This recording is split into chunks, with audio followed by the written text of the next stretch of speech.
Assalamualaikum warahmatullahi wabarakatuh. Innal hamdalillah nahmaduhu wa nasta'inuhu wa nastaghfiruh wa na'udzu billahi min shururi anfusina wa sayyiati a'malina. May yahdihillahu fala mudilla lahu wa man yudlil fala hadiya lahu. Asyhadu an la ilaha illallah wahdahu la syarika lahu wa asyhadu anna Muhammadan 'abduhu wa rasuluhu, amma ba'd. Assalamualaikum warahmatullahi wabarakatuh. Kepada sidang penonton yang dirahmati oleh Allah Subhanahu wa ta'ala, alhamdulillah bertemu sekali lagi kita pada hari ini dalam program Indahnya Ramadan di Akademi Al-Mukarramah untuk hari yang ketiga. Dan sebelum itu, sila subscribe channel YouTube Akademi Al-Mukarramah, like, share dan juga komen, serta jangan lupa tekan butang loceng untuk terus mendapatkan video-video terbaru daripada kami. Sidang penonton yang dirahmati oleh Allah Subhanahu wa ta'ala, hari ini kita nak berbicara tentang sejarah pensyariatan puasa. Sejarah pensyariatan puasa. Jadi untuk makluman awal kepada tuan-tuan dan juga puan-puan di luar sana, puasa melalui peringkat-peringkat ataupun melalui tahap-tahap dia, sehinggalah seperti mana yang kita berpuasa pada hari ini.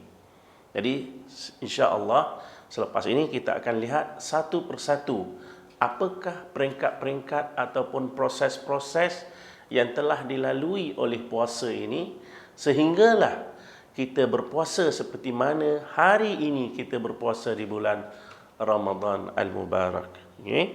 Jadi sebelum itu, saya rasa adalah lebih baik kita lihat dahulu apakah pengertian puasa dalam bahasa Melayu. Jadi dalam bahasa Arab, puasa disebutkan sebagai as-saum. Saum, siam dan seumpamanya lah. Sauma yasumu, berpuasa, ya. Jadi as-saum dari segi bahasa ataupun puasa dari segi bahasa ialah menahan diri. Kita tahan diri kita dari bercakap juga dinamakan puasa.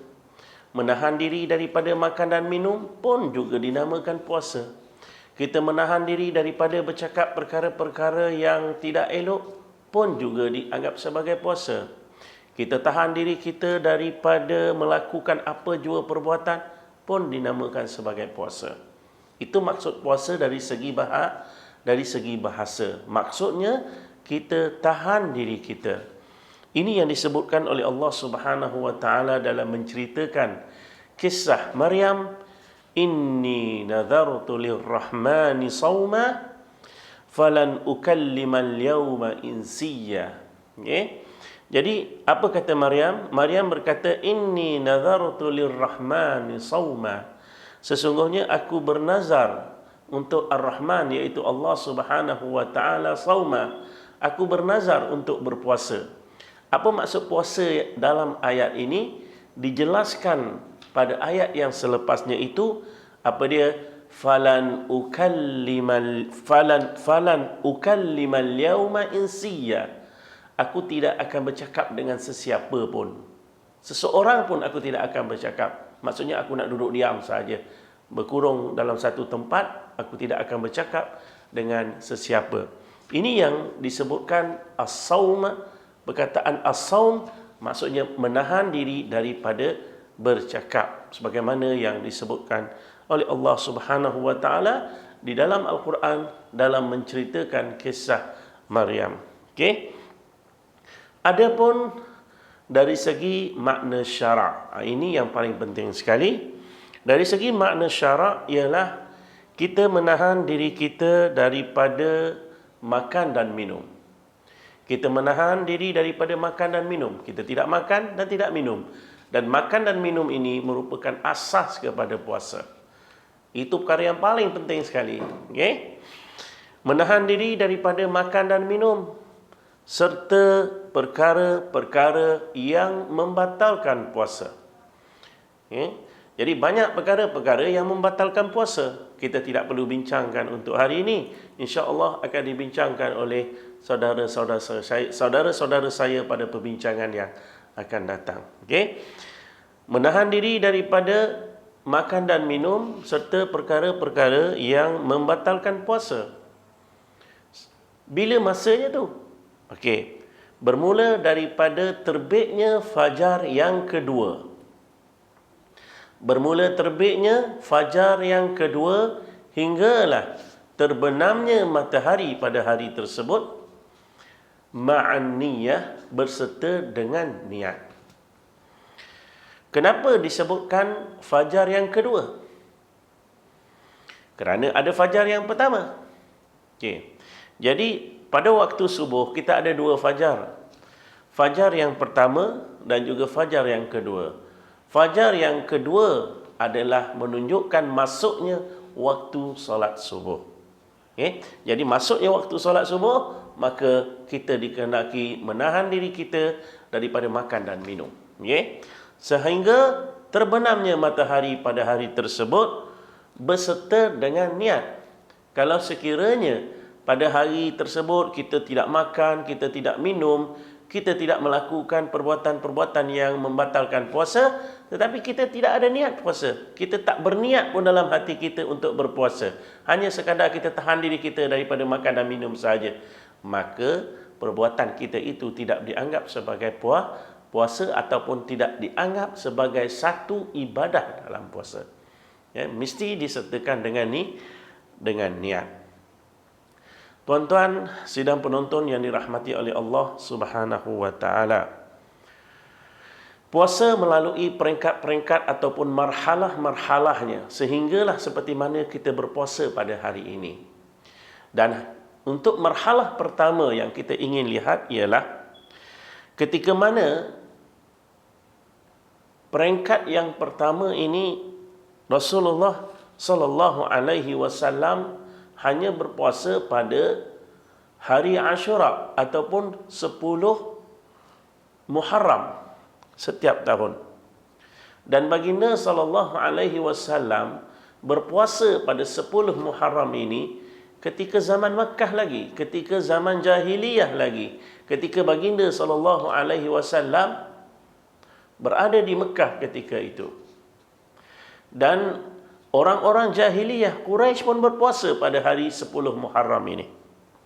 Ini sebagaimana jelas dalam sebuah hadis yang diriwayatkan oleh Imam Al-Bukhari dan juga Muslim yang disebutkan oleh Aisyah radhiyallahu taala anha. Apa kata Aisyah?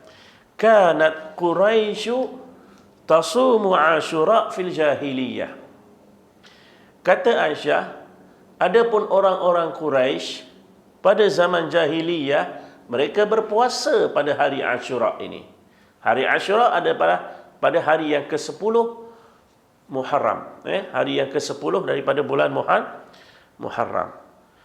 Wa kana Rasulullah sallallahu alaihi wasallam yasumuh. Dan baginda sallallahu alaihi wasallam pun berpuasa pada 10 Muharram ini bersama orang-orang jahiliyah, bersama orang-orang Quraisy ketika itu. Falamma hajara ilal Madinah, dan tak kala Rasulullah sallallahu alaihi wasallam mula berhijrah ke Madinah Al-Munawwarah, samahu wa amara bisiyamih. Rasulullah sallallahu alaihi wasallam meneruskan puasa ini, dan bukan itu saja, dia memerintahkan sahabat-sahabat dia berpuasa pada 10 Muharram ini. Jadi seolah-olahnya puasa 10 Muharram ini adalah wajib ke atas umat Islam pada ketika itu, pada permulaan ataupun pada peringkat yang pertama ini. Apa kata Aisyah lagi? Falamma furida syahrul Ramadan, dan tak kala bulan Ramadan telah difardukan berpuasa, turunnya ayat Al-Quran yang menyuruh orang-orang Islam berpuasa di bulan Ramadan. Qala, berkata baginda sallallahu alaihi wasallam, man syaa'a samahu, sesiapa yang nak berpuasa maka teruskan puasa. Maksudnya siapa yang nak meneruskan puasa pada 10 Muharram, boleh terus berpuasa. Wa man syaa'a tarakahu, sesiapa yang tak nak berpuasa pada 10 Muharram, maka tak payahlah dia berpuasa.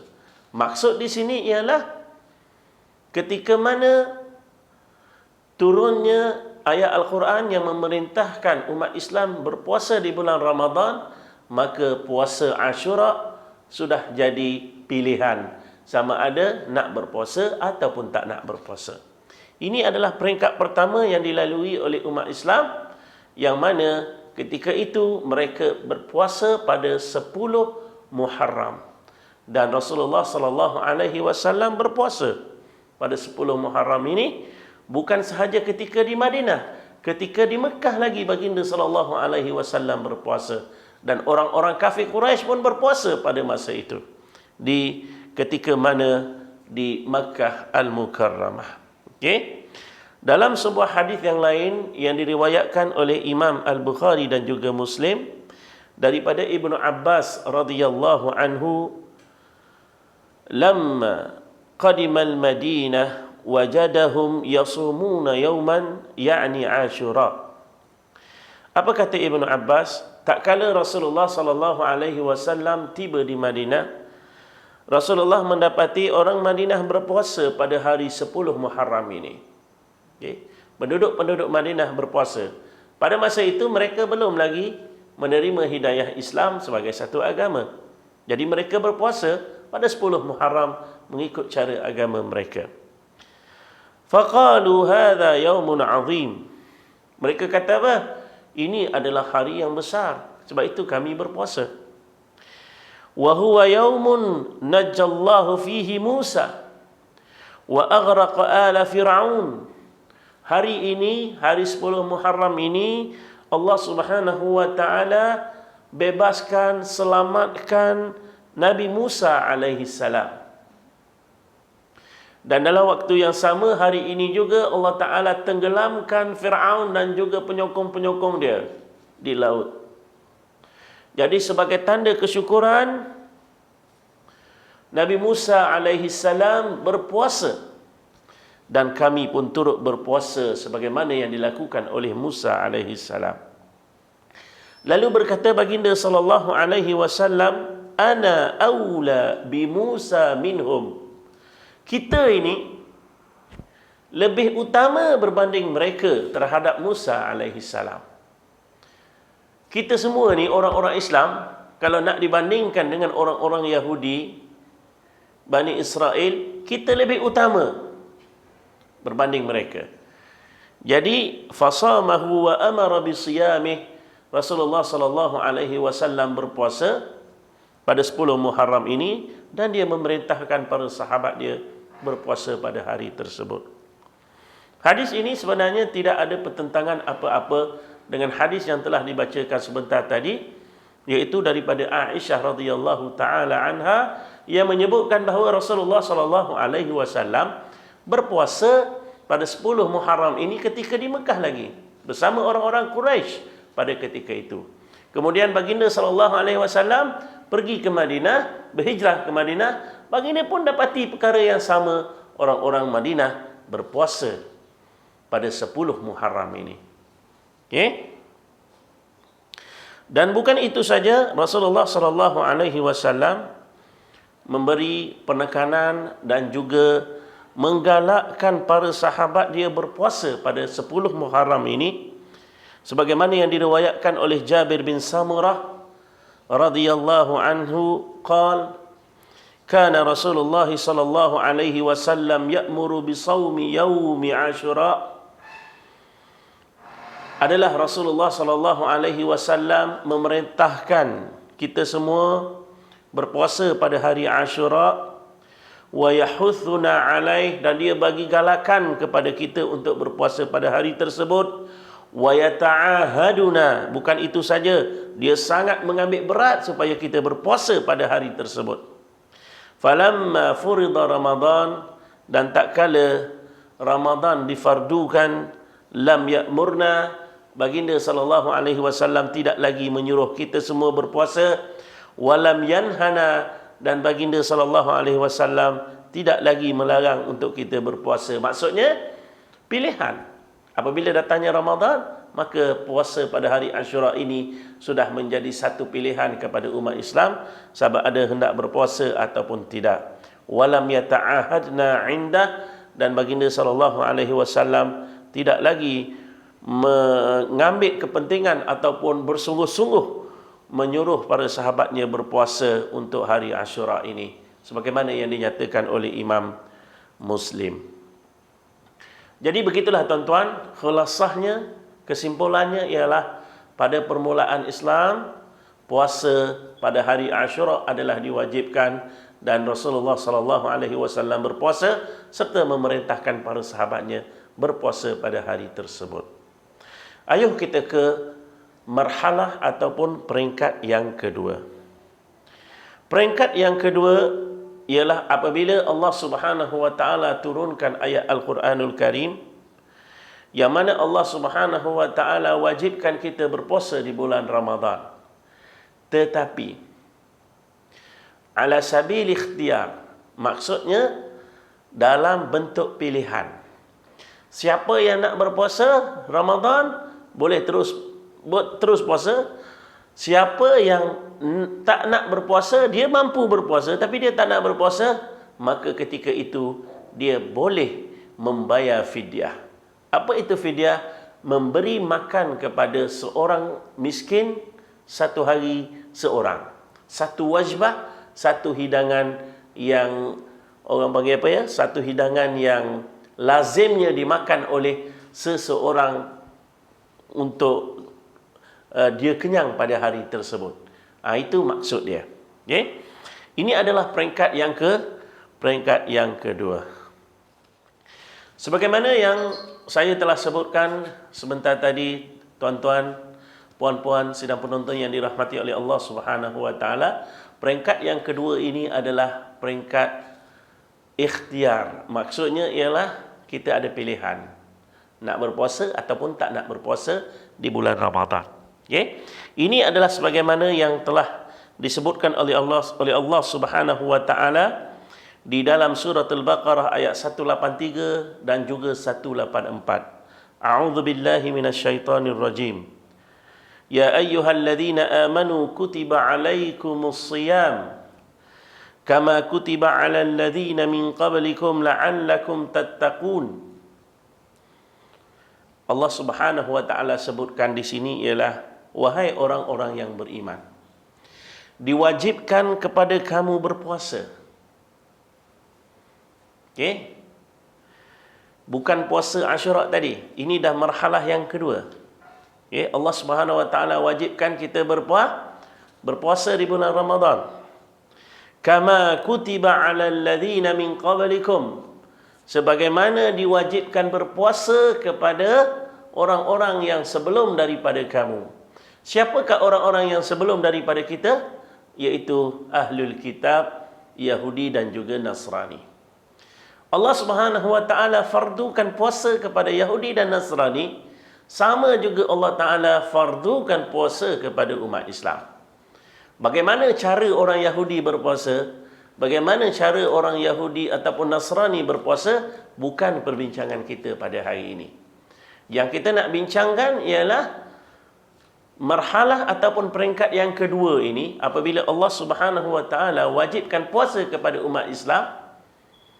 Allah taala nak sebutkan di sini, wahai orang-orang Islam, kamu diwajibkan berpuasa pada bulan Ramadan selama 30 hari. Sebagaimana kami wajibkan kepada orang-orang yang sebelum daripada kamu, iaitu Yahudi dan juga Nasrani. Okey. Apa kata Allah Subhanahu wa taala lagi? Ayyaman ma'dudat. Hari-hari yang berbilang-bilang dengan ketentuan bilangan dia. Ada 30 hari sebulan. Okey? Faman kana minkum marida. Allah Subhanahu wa taala nak membuat pengecualian. Faman kana minkum maridan. Sesiapa daripada kamu yang sakit, aw ala safarin, ataupun dia bermusafir, fa'iddatun min ayyamin ukhar, maka hendaklah dia gantikan pada hari lain. Dia sakit, musafir, tak perlu puasa. Kalau sakit, tak perlu berpuasa. Bermusafir pun tak perlu berpuasa. Dia boleh tidak berpuasa pada hari itu, tapi kena ganti pada hari yang lain. Kemudian kata apa lagi Allah Subhanahu wa taala? Wa 'alal ladzina yutiqunahu fidyah ta'amu miskin. Adapun orang-orang yang mampu berpuasa, orang-orang yang mampu berpuasa, tapi dia tak nak berpuasa, dia ada duit, maka Allah Ta'ala kata apa? Fidyatun ta'amu miskin. Maka hendaklah dia membayar fidyah dengan memberi makan kepada seorang miskin. Kalau dia tak nak puasa hari ni, dia cari orang miskin, bagi makan. Satu hidangan yang mengenyangkan. Besok tak nak puasa lagi, pun boleh bagi satu hidangan lain kepada orang miskin tersebut. Nampak tak? Ini adalah peringkat yang kedua. Peringkat yang kedua ataupun marhalah yang kedua, bagaimana proses pensyariatan puasa ini berlaku. Faman tatawwa'a khairan fahuwa khairul lah. Allah Ta'ala kata apa lagi? Sesiapa yang nak berbuat kebaikan, maka itu adalah lebih baik pada dia. Contohnya, kalau saya ada duit sikit, saya kata saya nak bagi makan kepada 3 orang, 4 orang, 5 orang. Saya satu hari tak puasa, saya nak bagi makan kepada 2 orang, 3 orang, 4 orang, 5 orang. Pun boleh. Faman tatawwa'a khairan fahuwa khairul lah. Sesiapa yang nak buat kebaikan, maka itu adalah lebih baik bagi dirinya. Wa antasumu khairul lakum. Tetapi Allah Ta'ala kata apa? Berpuasa adalah lebih baik. Nampak tak? Berpuasa adalah lebih baik daripada bayar fidyah. Walaupun kamu ada duit, walaupun kita ada harta benda nak bagi makan kepada orang miskin, Allah Ta'ala kata berpuasa adalah lebih baik. Alright? In kuntum ta'lamun, yang demikian itu jika kamu mengetahui. Surah Al-Baqarah ayat 183, 184. Jadi apabila turunnya ayat Al-Quran ini, kutiba alaikumus siyam kama kutiba alal ladzina min qablikum la'allakum tattaqun, sampai akhir ayat yang saya bacakan sebentar tadi, adalah peringkat kedua di mana pensyariatan puasa ini berlaku, iaitu berpuasa ala sabil ikhtiar. Maka ketika ini hanya ada pilihan, sama ada kita nak berpuasa ataupun membayar fidyah pun boleh, tak jadi masalah. Okay? Dan begitu juga apabila Allah Subhanahu wa taala turunkan ayat Al-Quran ini, puasa pada hari 10 Muharram, Ashura, pun adalah pilihan juga. Dia sudah tidak wajib lagi. Okey, ini sebagaimana yang disebutkan oleh Rasulullah sallallahu alaihi wasallam, inna Ashura yaumun min ayyamillah. Sesungguhnya hari Ashura itu adalah satu hari daripada hari-hari Allah Subhanahu wa taala. Faman syaa'a shama, sesiapa yang nak berpuasa, puasa. Wa man syaa'a tarakah, sesiapa yang tak nak berpuasa, dia boleh tinggalkan, dia tak payah berpuasa. Jadi puasa Ashura yang pada awalnya adalah wajib, maka dia sudah tidak jadi wajib lagi apabila memasuki peringkat yang kedua, di mana Allah SWT wajibkan kita berpuasa di bulan Ramadan, tapi masih lagi dalam peringkat orang panggil apa ni? Al-ikhtiyar ataupun pilihan. Kita masuk kepada peringkat yang ketiga. Tuan-tuan sidang penonton yang dirahmati oleh Allah Subhanahu wa taala. Peringkat yang ketiga ini Allah Subhanahu wa taala sebutkan di dalam surah Al-Baqarah ayat 185, iaitu sesiapa sahaja antara kita yang memasuki bulan Ramadan, dia bukan lagi ikhtiar, bukan lagi pilihan, tidak ada pilihan lagi, mesti puasa. Bila masuknya Ramadan, wajib berpuasa bagi setiap manusia yang mampu. Dia tidak boleh lagi bayar fidyah. Hanya 2 golongan sahaja yang Allah Ta'ala sebutkan di situ yang boleh tidak berpuasa. Yang boleh tidak berpuasa tetapi hendaklah diganti pada hari lain. Okey, mari kita bacakan. A'udzu billahi as-sami'il 'alim minasyaitonir rajim. Syahrul Ramadan alladzi unzila fihi al-Qur'an hudan lin-nasi wa bayyinatin minal huda wal furqan. Faman syahida minkumus syahr falyasum. Okey, apa maksud ni? Syahrul Ramadan, bulan puasa, bulan Ramadan. Diturunkan padanya Al-Quran sebagai petunjuk kepada umat manusia dan juga penjelasan daripada hidayah Allah Subhanahu wa taala. Faman syahida minkumus syahr falyasum. Sesiapa yang memasuki bulan Ramadan antara kamu, maka Allah Taala perintahkan apa dia? Falyasum, maka hendaklah dia berpuasa. Tidak ada lagi pilihan. Sebelum ni masih ada pilihan. Peringkat yang kedua masih ada pilihan. Ada duit boleh bayar fidyah. Tetapi peringkat yang ketiga, Allah Ta'ala kata apa? Falyasum. Terus potong. Tak boleh ada pilihan. Hendaklah kamu berpuasa. Okey? Wa man kana maridan, sesiapa yang sakit, aw ala safarin, ataupun bermusafir, fa'iddatun min ayyamin ukhar, maka hendaklah dia ganti pada hari-hari yang lain. Allah Ta'ala berikan rukhsah ataupun kelonggaran untuk tidak berpuasa kepada dua orang ini sahaja. Yang pertama ialah orang yang sakit, tak mampu nak berpuasa. Yang kedua, orang yang bermusafir. Okey? Tapi kalau dia tak berpuasa, dia tak boleh bayar fidyah. Dia mesti ganti pada hari-hari yang lain, bulan-bulan yang lain. Okey? Yuridullahu bikumul yusr. Allah Subhanahu wa taala nakkan kita kesenangan, kelonggaran. Supaya apa? Supaya jangan kita rasa sempit dengan keadaan kita yang ada itu. Sakit pun kena puasa ke? Okey? Nampak tak? Okey? Wala yuridu bikumul usr. Allah Subhanahu wa taala tak nak kepada kita kesusahan, kepayahan, keperitan. Walitukmilul iddah, dan hendaklah kita sempurna, hendaklah kamu sempurnakan bilangan. Bilangan apa? Bilangan berpuasa. Okey? Hendaklah kita sempurnakan bilangan berpuasa ini. Kalau ada 29 hari, 29 harilah. Kalau ada 30 hari bulan tu, maka 30 harilah. Bergantung kepada jumlah hari bilangan puasa pada tahun tersebut.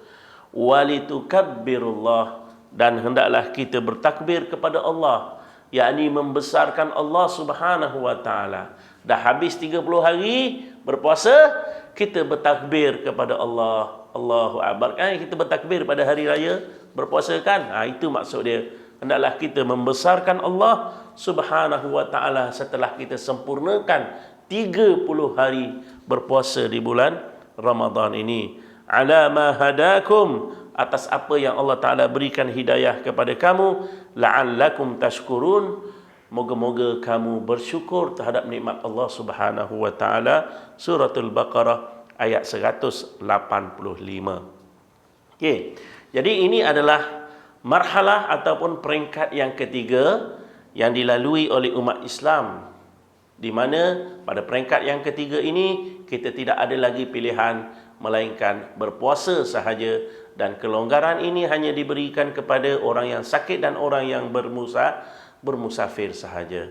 Jadi seolah-olahnya ayat ini menasahkan ayat yang sebelumnya.